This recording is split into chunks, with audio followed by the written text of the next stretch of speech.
Hello all, थोड़ा पैसे channel में आप सबका स्वागत है। और आज मैं आपके लिए लाया हूँ stocks of the week. Stocks of the week में हम दो स्टॉक्स पर डिस्कस करने वाले हैं, उनके चार्ट को, उनके पैटर्न को, उनके स्टॉप लॉस और उनके टारगेट कैसे देखते हैं, ये सारी चीज़ों को समझने की कोशिश करेंगे। वीडियो को स्टार्ट करने से पहले मैं आपसे रिक्वेस्ट करूंगा कि आप वीडियो को लाइक करें, दोस्तों में शेयर करें। अगर चैनल पे आप नए हैं तो सब्सक्राइब करें, और वीडियो पसंद आ रहा है, कुछ क्वेश्चंस हैं तो आप कमेंट करें। तो सबसे पहला जो स्टॉक है वो है बिरला कॉर्पोरेशन।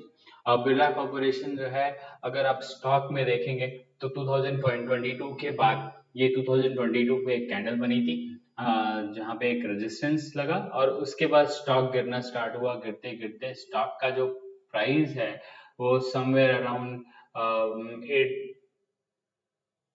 830, 825, 26 के आसपास आके रुका। मीन्स स्टॉक का जो प्राइस हो गया यहाँ से 1600 से 800 के करीब में, आधा के आसपास हो गया।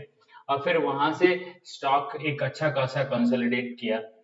स्टॉक ने कंसोलिडेशन किया और अप्रैल के बाद अगर देखेंगे 2023 अप्रैल तक कंसोलिडेट किया। उसके बाद से स्टॉक में एक मूव आया मई जून के आसपास, and then stock move move होना स्टार्ट हुआ है। लास्ट वीक एक अच्छा खासा ब्रेकआउट दिया है स्टॉक ने। जो जो इसका रेजिस्टेंस लेवल था 1590 टू 94 के आसपास, उसको ब्रेक करके स्टॉक ने क्लोजिंग दिया है लास्ट वीक। और चूंकि हम ये वीकली कैंडल देख रहे हैं तो जो हमारा हॉराइजन होता है, टाइम हॉराइजन होता है, that is around 3 to 6 month. 3 से 6 महीने का हम नजरिया लेके चलते हैं। तो 3 से 6 महीने के नजरिए के हिसाब से अगर देखा जाए तो स्टॉक 2342 तक जाना चाहिए। और स्टॉप लॉस अगर अगर अगर हम अगर इसके लिए रखा जाए तो 1530 का एक स्टॉप लॉस के साथ स्टॉप लॉस बनता है इसमें। और अगर पैटर्न आप देखेंगे तो पैटर्न जो है, ये एक पैटर्न, ये देखो, ये जो पैटर्न बन रहा है ये एक सॉसर पैटर्न कह सकते हो, या राउंडिंग बॉटम। कुछ लोग राउंडिंग बॉटम कहते हैं, कुछ लोग सॉसर पैटर्न कहते हैं। आप कुछ भी, दोनों में से कोई एक कह सकते हैं, दोनों सेम चीज है, one on the same thing. तो इसमें टारगेट जो बन रहा है वो 2342 के बन रहा है। और स्टॉप लॉस जो हमने डिस्कस किया ऑलरेडी, 1530 के एक स्टॉप लॉस। ये जो भी चीजें हम डिस्कस कर रहे हैं ये हम लर्निंग पर्पज से डिस्कस कर रहे हैं कि किसी भी स्टॉक का टारगेट कैसे निकालते हैं। तो जो भी हम टारगेट निकाल रहे हैं, आप देखेंगे ये जो जो रेजिस्टेंस का पॉइंट है और जो इसका लोअर पॉइंट है, इसको रेजिस्टेंस के ऊपर ऐड कर देते हैं एंड देन हम टारगेट निकालते हैं। ऐसे हमारा टारगेट निकलता है। स्टॉप लॉस जो होता है वो एक साइंटिफिक वे है जिसके थ्रू हम स्टॉप लॉस निकालते हैं। किसी दिन हम स्टॉप लॉस पे भी फुल एक वीडियो स्टॉप लॉस पे बनाएंगे कि स्टॉप लॉस कैसे रखना चाहिए। नेक्स्ट जो स्टॉक है जो मुझे पसंद आ रहा है वो है बैंक, कैनरा बैंक। एक पीएसयू बैंक है। पीएसयू बैंक में रैली चल रही है, अच्छी खासी रैली है, चल रही है।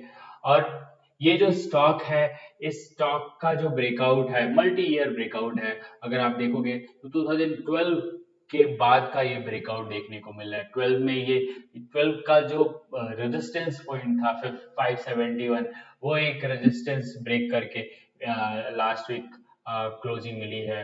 और ये जो क्लोजिंग मिली है आपको, सो ये जो ये है आपका 548 का रेजिस्टेंस। 548 के रेजिस्टेंस को क्रॉस करके लास्ट वीक 571 की क्लोजिंग मिली है। और बहुत ही बेहतरीन पैटर्न के साथ साथ आप देखेंगे तो 13-14 ईयर के बाद का ये ब्रेकआउट आ रहा है। तो एक अच्छा खासा ब्रेकआउट है। और ये स्टॉक में मैंने दो टारगेट रखे हैं, दो टारगेट देखने को मिल रहा है। पहला एक रेजिस्टेंस जो स्टॉक पे बन दिखता है वो समवेयर अराउंड 649 650 के आसपास है। दूसरा जो रेजिस्टेंस है वो है 817 या 820 824 के आसपास दूसरा रेजिस्टेंस है। और यही मैंने टारगेट रखे हैं, 652 और 824 का दो टारगेट रखा है। स्टॉप लॉस हमने इसमें 510 का रखा है कि अगेन एक टेक्निकल स्टॉक है। ये जो जो कैंडल है, कैंडल के जस्ट नीचे हमने एक स्टॉप लॉस रखा है। तो ये रहे दो आज के दोनों स्टॉक। अगर आपके पास कोई क्वेश्चन हो, कोई स्टॉक हो जिस पे आप व्यू लेना चाहते हैं, मेरा व्यू क्या होता है, क्या है उस स्टॉक पे, सो जरूर आप पिक कर सकते हैं, आप कमेंट कर सकते हैं, आप आपको हमारा वीडियो पसंद आ रहा है तो लाइक कर सकते हैं, शेयर कर सकते हैं दोस्तों में। अगर चैनल पे आप नए हैं तो सब्सक्राइब करिए। Thank you, thank you so much.